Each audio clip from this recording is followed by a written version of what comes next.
Hello everyone.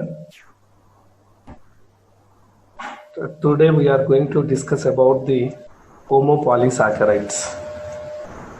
So far we discussed about the basic interaction of carbohydrates and structures and properties of monosaccharides and disaccharides. The last part of polysaccharides. On polysaccharides, I divided into two classes. One is exclusive for the homopolysaccharides, and the next class will be the only on heteropolysaccharides. So today we will discuss about the homopolysaccharides. So let's take a basic brief introduction about the polysaccharides, right? So what do you mean by polysaccharides? Polysaccharides are nothing but these are the repeated units of monosaccharides or their derivatives, right? Here the monosaccharide repeated units is more than 10 to up to the maximum, and polysaccharides are linear as well as branched polymers. So far we discussed about the monosaccharides and disaccharides. These two are on linear form only, but when compared to the polysaccharides, these are existing in both the forms. They are in linear as well as branched polymers, right? We should remember this. And there is a small classification in a polysaccharide that is depending on the repeating units of the monosaccharide. If the monosaccharide repeating unit is the same, we call them as an homopolysaccharide. If the repeating unit is different, we call them as an heteropolysaccharide.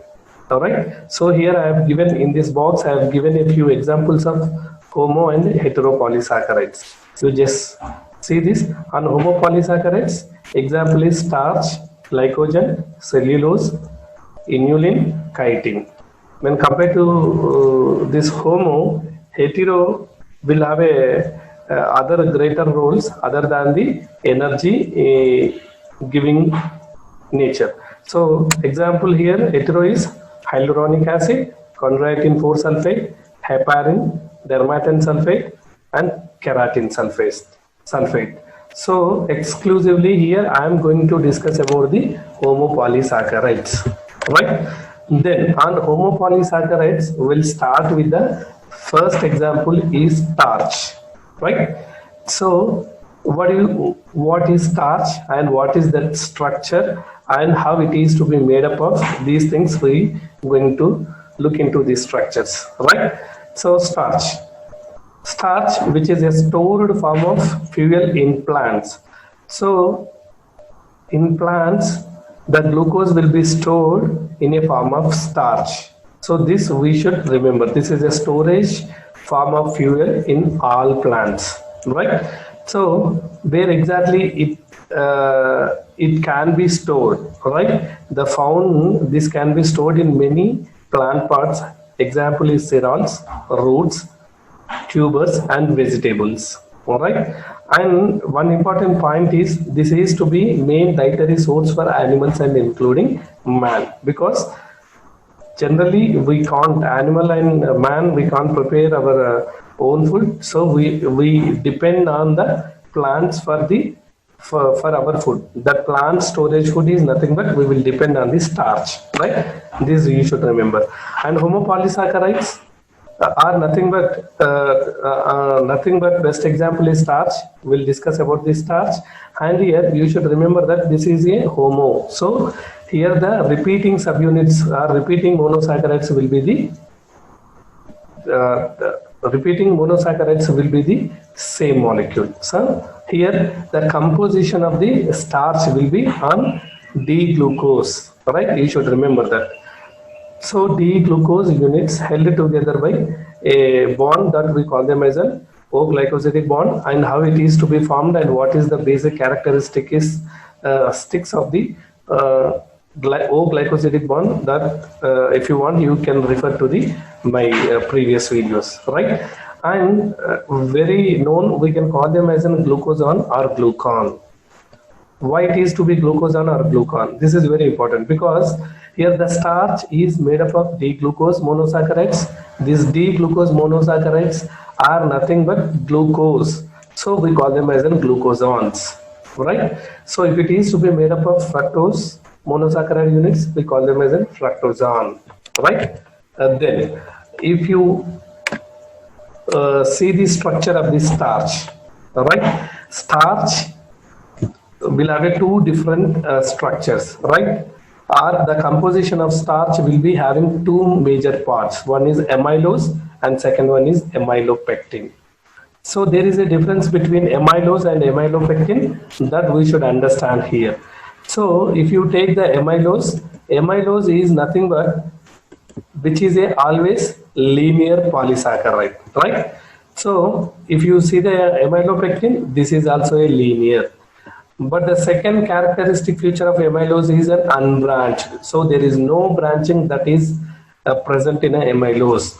But if you see here all amylopectin should have the branch. So you should understand that there is a linear line and to which the branching can be happen. So that's what amylopectin will be a branched one, right? And the bond which is present in amylose is always 1,4-glycosidic bond, because this is like a simple 2 alpha D glucoses will be paired with the 1,4-glycosidic bond, and only the 1,4-glycosidic bond that can be present in the linear amylose, right? But if you see then amylopectin will have the two different kinds of the glycosidic bonds. First one is 1,4-glycosidic that will make the chain to be a linear, and second glycosidic bond will be the 1,6-glycosidic bond.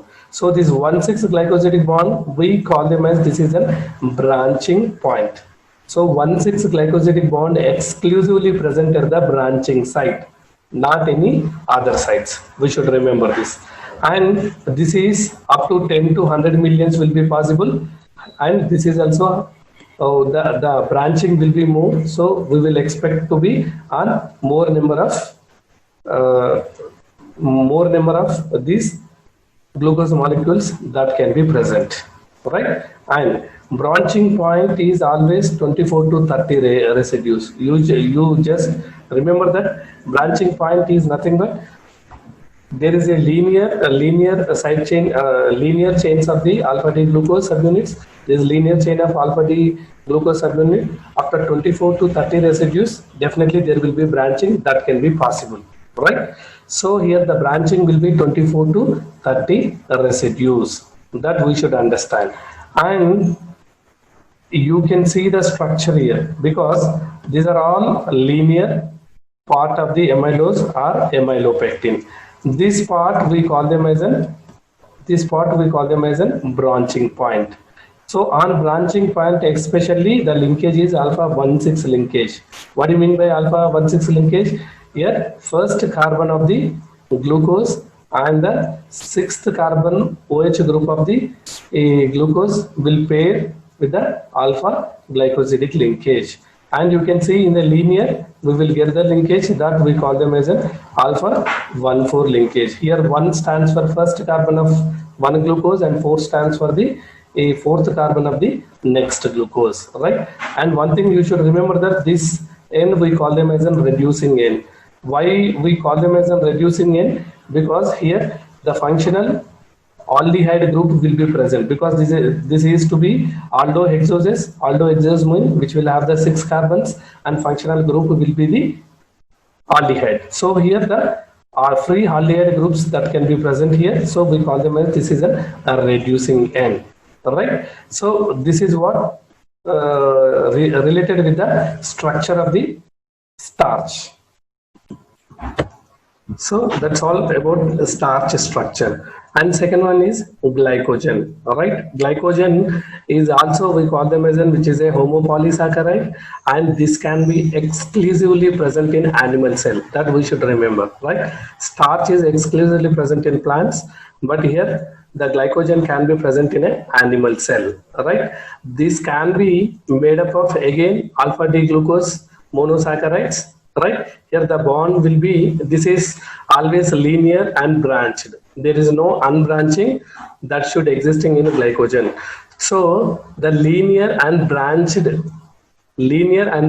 can be typical character of this glycogen. Right here, there are two bonds that can be existing. One is alpha 1,4 that is at the linear stance, and alpha 1,6 that is at the branching point.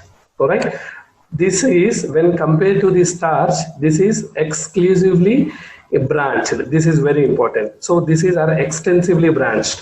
Why this extensively? Because where you just see this 8 to 12 residues, it can be form the branching. But if you see the previous slide where 24 to 30 residues, then only one branching point can originate, right? So that's what which is to be highly branched or extensively branched. Because of this extensive branching, this can be a highly compact in nature, right? That we should understand.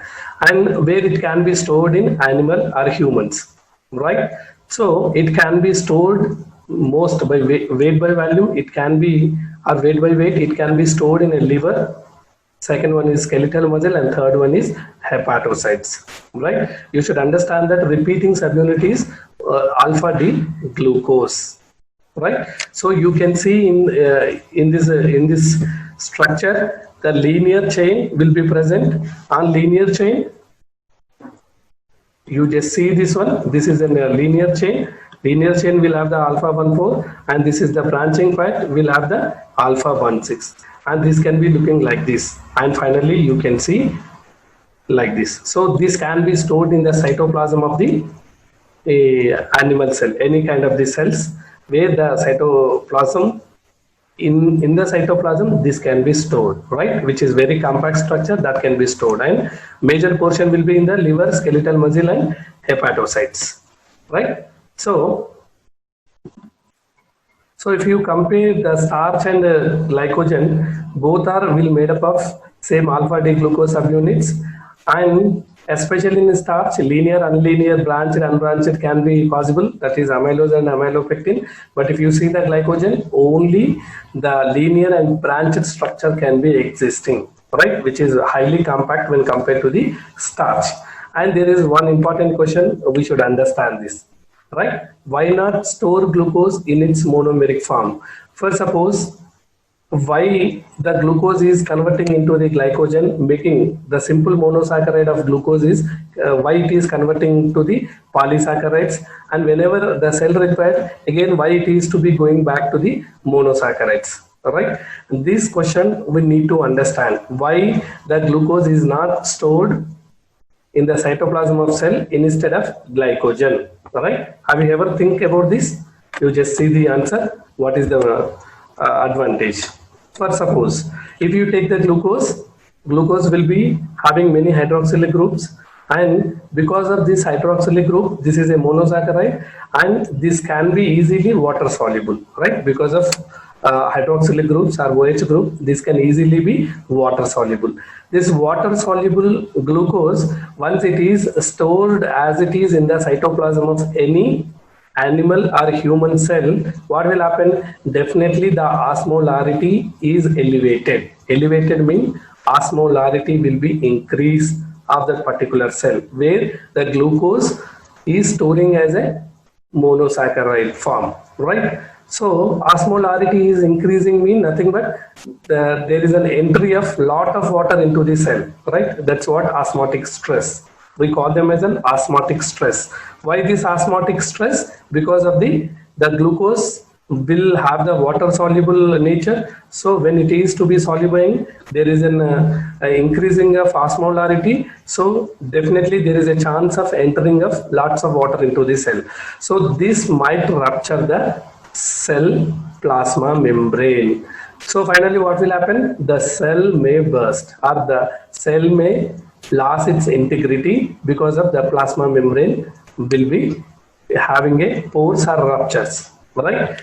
So if it is not to be on glucose, then what is an advantage if it is stored in a glycogen? So simple, glycogen, which is an insoluble, right? When compared to the glucose and glycogen, definitely the insolubility will be more in a glycogen when compared to glucose, and contributes little to the osmolarity of the cell. So This glycogen will contribute only less osmolarity, so there is no problem to the cell. So definitely the cell will be stored glucose as in a glycogen form. This we should understand, right? Then move on to the third homopolysaccharide, that is cellulose. Right? So far we discussed about the starch, glycogen, and third one is to be cellulose. What is cellulose? So this can also exclusively present in plants, right? So, and we also call them as this is the most abundant organic substance in the plant kingdom. Because why we are calling it as a most abundant organic substance?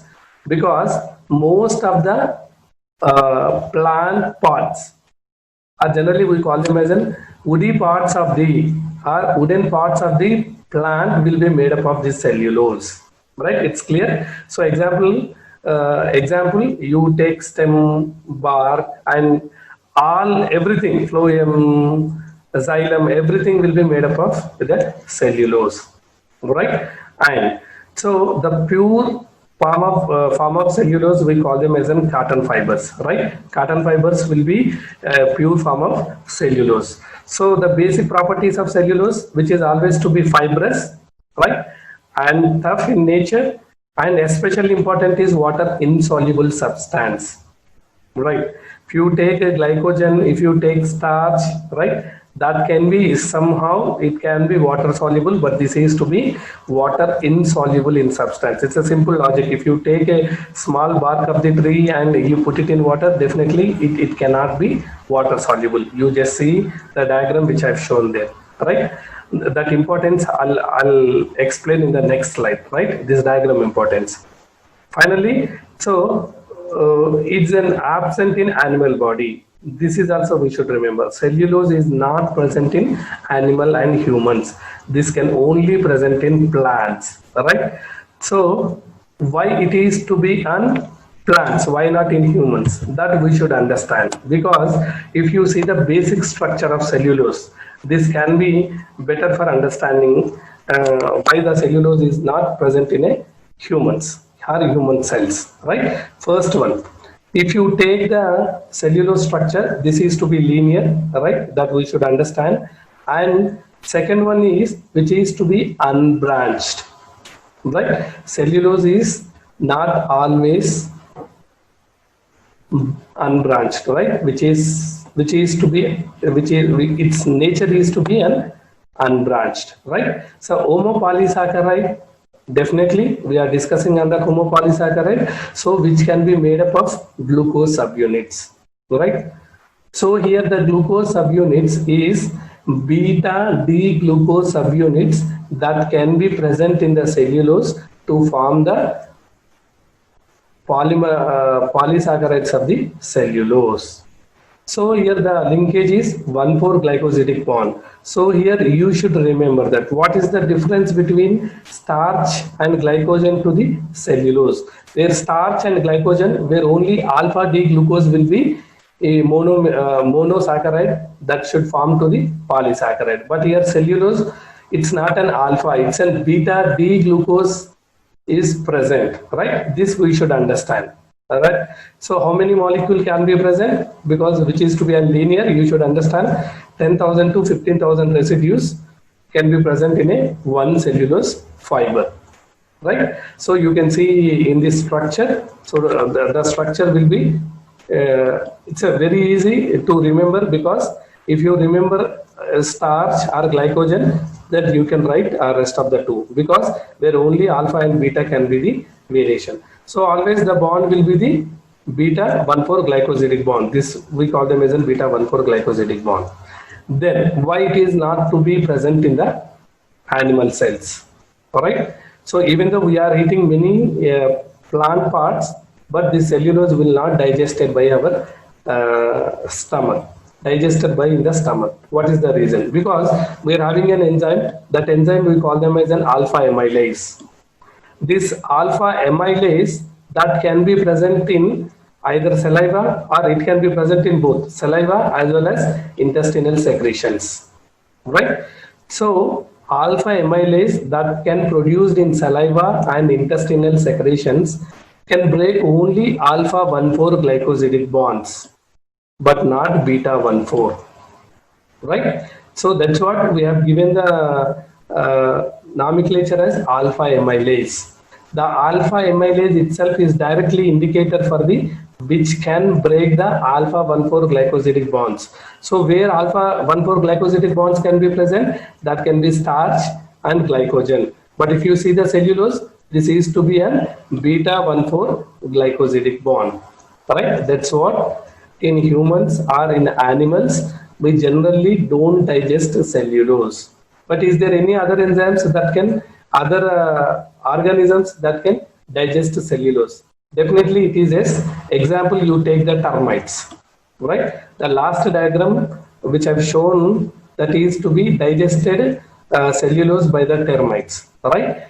So these termites will digest the cellulose, right? How it can be digested? So if you see, it's an intestinal tract. The tract will have a microorganism that we call them as an trichonympha, right? Which is a symbiotic microorganism that can be present in the stomach of termites. This trichonympha will release an enzyme or will produce an enzyme. That enzyme we call them as cellulase, right? This cellulase enzyme will produced by trichonympha that can be present in the stomach of the termites, which can hydrolyze the beta 1,4 glycosidic linkage. That's what the termites will spoil the woods of the plants, right? So, but these microorganisms will not present in our microflora, so definitely which is not to be digested by the humans or animals. And the fourth example for the homopolysaccharide is chitin, right? This we should understand. So far we discussed starch, glycogen and cellulose. Now the fourth one is chitin, right? So why this chitin is important? So chitin, we generally call them as a, chitin is a linear homopolysaccharide composed of N-acetyl glucosamine residues in beta linkage. This is very important, right? So this is little bit different of the monosaccharide. Here the monosaccharide that can be present in the chitin is N-acetyl glucosamine, right? This we should remember, N-acetyl glucosamine, and the linkage is always to be a beta linkage. So you might have get a doubt. So what is the difference between cellulose and chitin? Because here the cellulose and chitin both are having the same beta linkages, right? But there is a difference. The difference is at the second carbon hydroxylic group of the cellulose, second carbon hydroxylic group of the cellulose is replaced with the acetylated amino group in the chitin. It's clear, right? So definitely the cellulose and chitin will have the same beta linkage, but here there is a difference. If you see the structure of the cellulose, on cellulose at the C2 carbon of the there is a bond, there is a group, that is hydroxylic group, that can be replaced with the acetylated amino group in the chitin. Only that is the only difference, but everything will be the same, right? So if you see this is a principal component of the hard exoskeletons, right? Exoskeleton is nothing but, you can see here, this part we call them as an exoskeletons. Exoskeletons can be, many insects can have the exoskeletons which will have the very hard in nature, right? These exoskeletons will be made up of chitins, right? This can especially we can observe in the arthropods, right? Arthropods, we will observe these exoskeletons and that can be manufactured with the chitin. So example is, arthropods example is insects, lobsters and crabs, right? These are the example which comes under the arthropods, where they can have the exoskeleton structures which is very hard, that can be manufactured with the chitin. And probably this is the second most abundant polysaccharide, right? After the cellulose, this is the second most abundant polysaccharide next to the cellulose, because the majority of the arthropods that can be present in nature. So that's what which is to be an second most abundant homopolysaccharide that is existing in the nature. And the last homopolysaccharide we are going to discuss is inulin, right? So inulin is a polymer of fructose. This is something different than so far we discussed, right? So far we discussed are related with the glycosans, because where glucose is a major principal repeating subunit or principal repeating monosaccharide, right? But here insulin is a polymer of fructose, so we call them as a fructosan. If it is to be a glucose, polymer of glucose, we call them as glucosan, right? It occurs in many different kinds of the food products, especially garlic, onion, and many other things, right? So this is to be one of the rare homopolysaccharide that we will get it in the food materials. So if you see this, when compared to other homopolysaccharides so far we discussed, this is to be low molecular weight polysaccharide, which will have around only 5,000 fructose monosaccharides in its composition, right? But it has a many physiological advantages, or it can have a tremendous role for the medicine as well as our microflora, right? So if you see, this is inulin anyway, which is in fructose or fructosan. This can be used in medicine for the assessment of the GFR, that is we generally use for the kidney functional test. So GFR means glomerular filtration rate, where we will assess the kidney functional test, right? Where the insulin will be used. And the recent studies which showed or which explained about the importance of this inulin in the human microflora, right? So human microflora is nothing but that is the number of microorganisms that can present in a intestine, that is a large intestine, small intestine.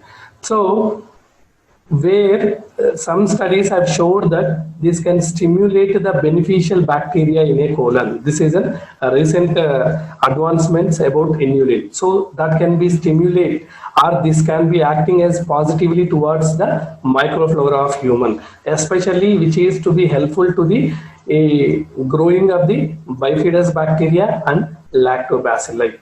These will be very good when they are to be present in a large number of our microflora. This is what the recent research which has been shown. So you can see the structure of inulin here. So inulin structure, which will be a little difficult to remember, but you just remember about the only few points. This can be used in a GFR, and which is having a positive role in the human microflora, and this can be present in the monomer that can be present in this is only fructose. So right, so far dear students, so far we discussed about the different types of the homopolysaccharide, right? We discussed about the starch, second one is glycogen, third one is cellulose, and fourth one is inulin, right? So you just remember that these are the homopolysaccharides, and will have a different kinds of the advantages and their structures, and the few important points you just remember in this homopolysaccharide is one thing, why the cell is not to be storing glucose, it's a monomeric form. That one thing you should understand. And the second thing is why the cellulose is not digested by the human cells, because the enzyme alpha amylase enzyme will act on only alpha 1,4 glycosidic bond, but cellulose will be beta 1,4 glycosidic bond. So there is no enzyme in our intestinal tract to digest this cellulose. So these things you should remember. And for the next coming class, we are going to discuss about the heteropolysaccharides.